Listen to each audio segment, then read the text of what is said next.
I was halfway through my mashed potatoes when 5 armed officers stormed our family dinner, guns raised. Everyone froze, except my sister. She stood up, calm as ice, pointed directly at me, and said, "That's him. Arrest him." I thought it was a joke, until the captain turned to her and whispered, "Ma'am, that's the general." And then he saluted me. I hadn't seen my sister in nearly 4 years. Not in person, at least. The last time we shared a room was at our father's retirement party, and even then, our words were brief, our eye contact minimal. Something had changed between us long ago, something neither of us had the courage or energy to fix. I had disappeared from the family radar, leaving behind half-explained voicemails and unread text messages. She joined the police force and quickly climbed the ranks, and I'd heard from mutual friends that she was doing well, driven, disciplined, respected. Our parents didn't ask many questions about my life anymore. Eventually, they stopped expecting me to show up for birthdays or holidays. It was easier that way. Safer, so when the invitation came, it caught me completely off guard. A simple text, no frills, no guilt. Dinner at Mom and Dad's. Sunday at 7. Everyone will be there. Hope you come. It was signed with her name. No emoji, no pressure, just a straight line thrown across the void between us. And strangely, I felt pulled toward it. The rational part of me said no. Said it wasn't worth the risk. Said I'd built my life around secrecy for a reason. But the other part, the tired, aching, quietly human part, wanted to sit at a table again. Wanted to see the lines on my mother's face up close, hear my father's terrible jokes, and maybe, just maybe, find some fragment of connection with the sister I once trusted more than anyone else on earth. I sent a short reply, "I'll be there."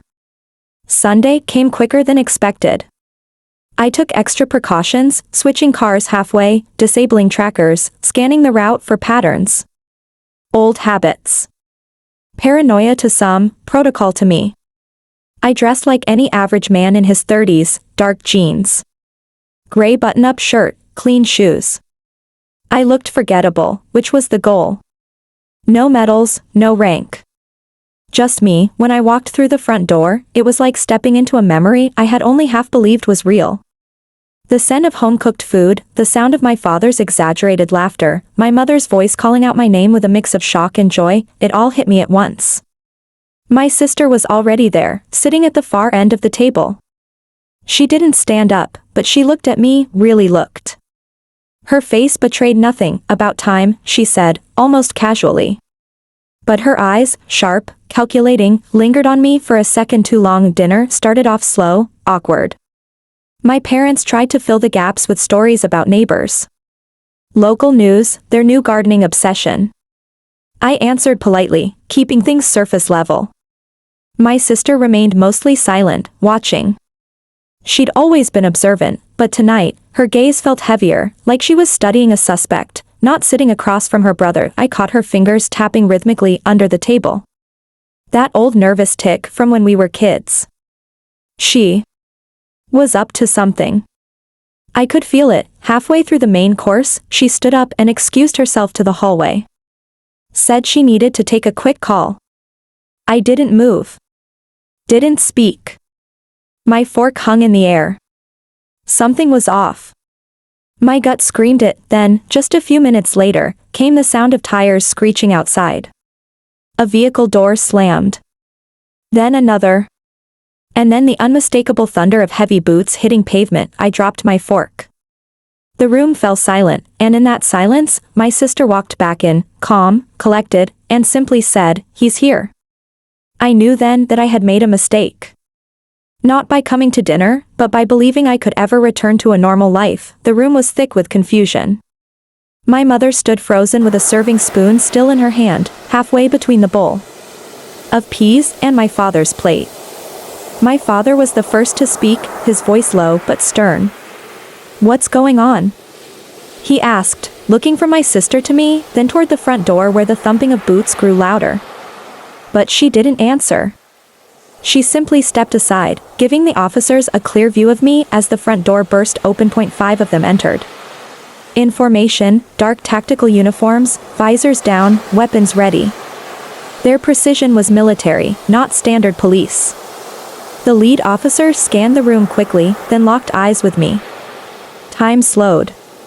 My heart didn't race, not yet. I'd faced this before, in far worse settings, but never here. Never in my parents' living room, with a half-eaten roast and a family photo on the wall beside me. I stood up slowly, hands visible.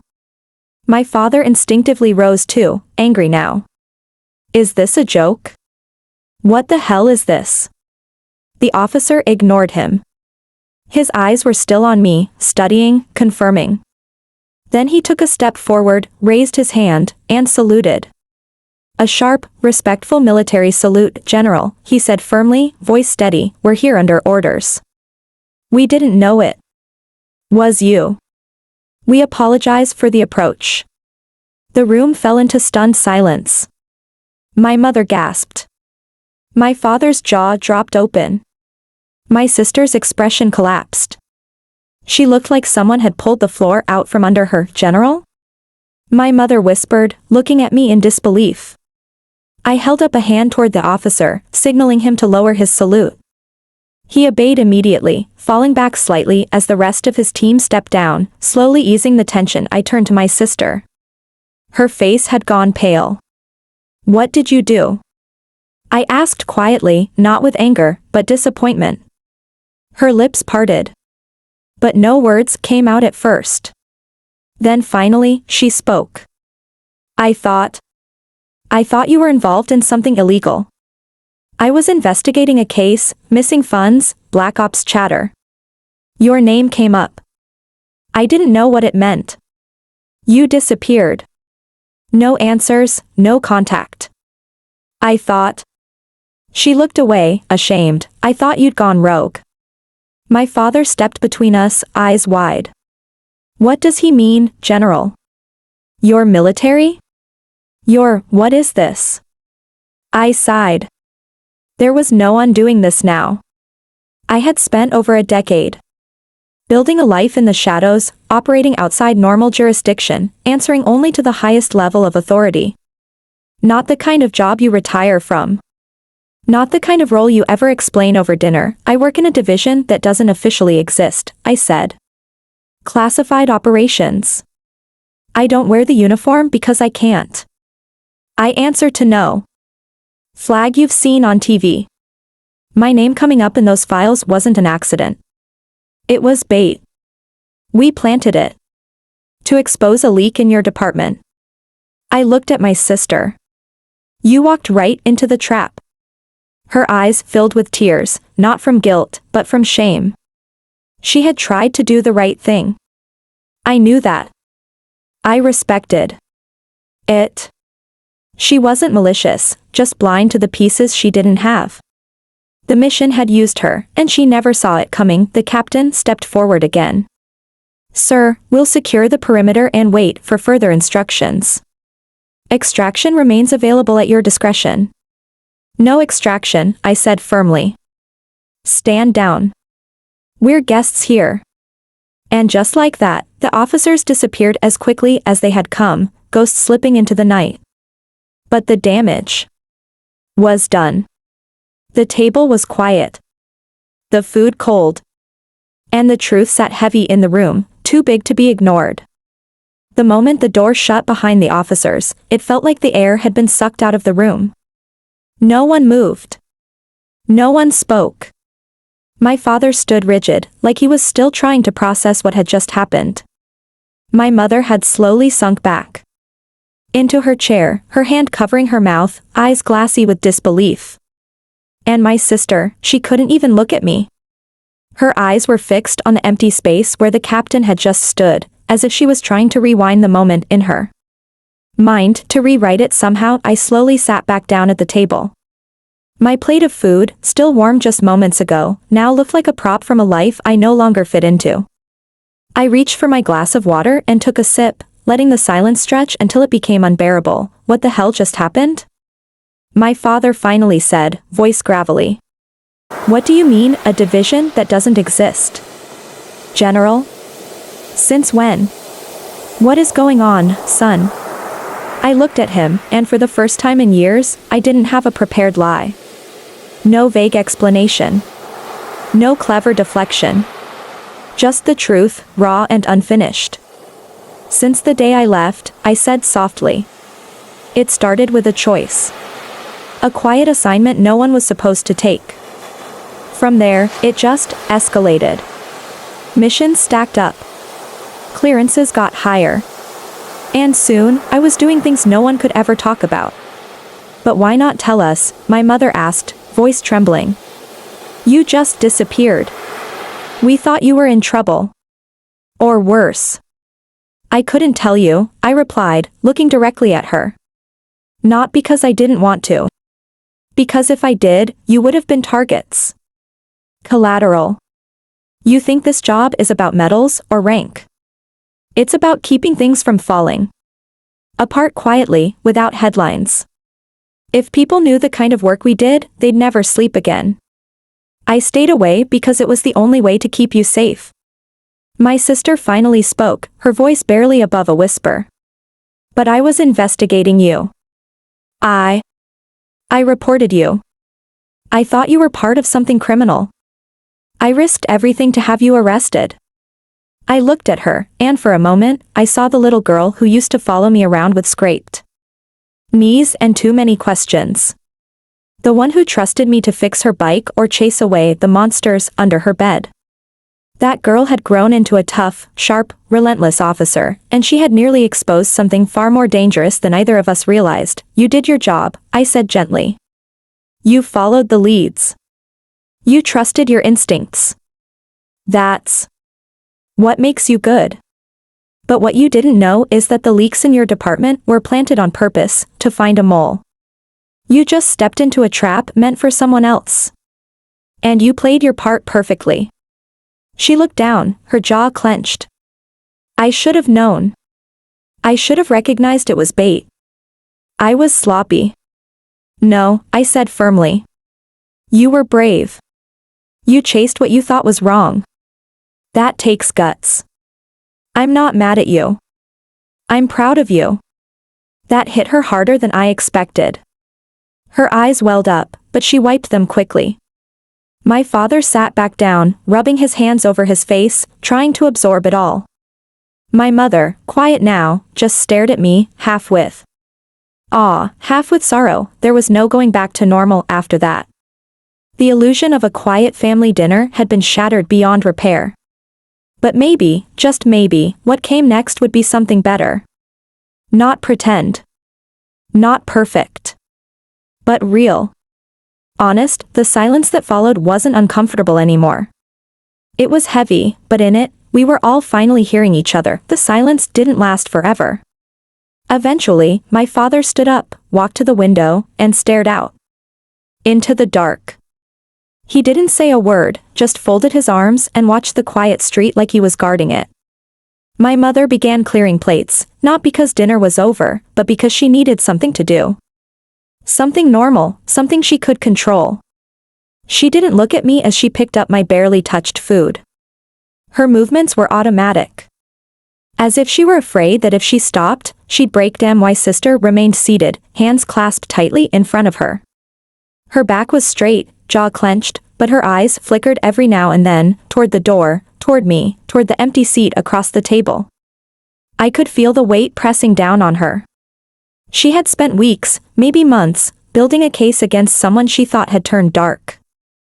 And now, she had to face the fact that she had nearly brought down the one person still fighting the real shadows. I leaned forward and spoke softly. You want to know what I've been doing all these years? She didn't nod, but I continued. You chased those ghost names, those hidden bank transfers, those encrypted documents. You saw the patterns, and you were right, there was something there. But what you didn't know was that those weren't leaks. They were trails. Planted. By us. Signals to other operatives. A way to communicate without speaking. It's called quiet coding. You were picking up on it, interpreting it like it was criminal activity. But those movements kept lives from being lost. They stopped attacks before they happened. Her eyes widened slightly, but she said nothing. I've flown under more identities than I can remember. I've crossed borders that don't exist on maps. I've pulled agents out of war zones while pretending to be a tourist. I've made decisions that still haunt me. And I did all of it under one condition, that if anyone I loved ever came too close to the fire, I'd disappear completely. You didn't disappear, she said finally, her voice low. You just left. Without warning. No explanation. You let us think the worst. I nodded slowly. Because the truth was worse than what you thought. There was a long pause. Then she looked up. Then why come back now? Why risk it? Why sit down at this table like everything could just go back to normal? I sighed. Because I missed you. I missed this. I thought, maybe for one night, I could feel human again. I thought the mission was quiet enough. But I was wrong. My father turned from the window. So what now? Do you vanish again? I don't know, I answered honestly. I have orders. I have a role to play. But tonight changed something. Maybe I can't stay. But I can stop pretending I never existed. My mother returned to the table, sitting down slowly. I don't know if I can sleep tonight, she whispered. Knowing what you've done. What you're still doing. You're not supposed to, I said softly. That's the point. The best kind of protection is the kind you never know is there. My sister let out a slow breath. So that's why they saluted you? I nodded. Not because of rank. Because of responsibility. They know what I've carried. What I've sacrificed. She finally looked me in the eye. And what do we do with all this truth now? I smiled sadly. You hold it. And then you let it go. You don't tell anyone. You don't chase it. You go on with your life, and trust that if I ever vanish again, it's not because I stopped caring. It's because I cared too much. And with that, the weight in the room didn't disappear, but it shifted. Now we all carried a piece of it. And strangely, that made it easier to bear. The night didn't end with closure. No final hugs. No forgiveness ceremony. Just a quiet, restless truce. After the dishes were put away and the lights dimmed, we all sat in the living room, not talking much. The TV played quietly in the background. But no one watched it. My mother sat beside my father, her hand in his. My sister had moved to the armchair across from me, eyes lowered, hands still. There was so much more to say, but none of it could be spoken aloud, not without tearing open wounds that had barely started to close. Some things, we understood, were better left in the silence. Eventually, I stood. The unspoken signal that it was time for me to go. My mother walked me to the door, her hands trembling as she touched my shoulder. Will we see you again? She asked, not pleading, just hopeful. I can't promise when, I said softly. But I'm never as far as you think.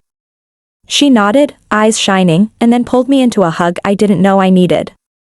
A mother's hug, fierce, forgiving, wordless. My father joined us at the door. He didn't say much, just looked at me and nodded. That small, tight nod that says I'm proud of you, even if I don't understand you. Then came my sister. She followed me outside onto the porch where we used to sit as kids and watch thunderstorms roll in. For a long moment, neither of us spoke. Then she broke the silence. I thought I knew what it meant to serve. To protect. You do, I said. You just didn't know that sometimes the people who protect the most can't be seen. She swallowed hard. I wish I hadn't doubted you. I wish I could have told you, I replied. But if I had, everything we've protected would be at risk. And you might have been pulled into something you couldn't come back from. She nodded. Still. I wish it had been different. I stepped down from the porch and turned to her one last time. Next time you think someone's a ghost, maybe ask why they're hiding before you chase them down. A faint smile tugged at her lips. You think there'll be a next time? I shrugged. There's always a next time. And with that, I disappeared into the night, no dramatic exit, no escort, no black SUV waiting. Just a man walking away. From something he could never fully belong to, no matter how badly he wanted it. Weeks passed. Then months. Life went on, quietly, cautiously. My sister got promoted to a higher task force. My parents started traveling more, trying to fill the space left behind. And me? I returned to the shadows. Not because I wanted to, but because I had to. Some of us don't get to rest. Some of us are the rest between the wars, but every year, on the same date, I return. I don't knock. I don't announce myself. I simply walk up to the old house and leave a single white rose on the doorstep. My mother always finds it the next morning. She never says anything. My father waters it, places it in a vase by the window. And my sister, she leaves one too, same rose. Same place. No card. No signature, just a silent message between two people who once sat across a table, not knowing who the other had become. A soldier in the dark. A cop chasing light.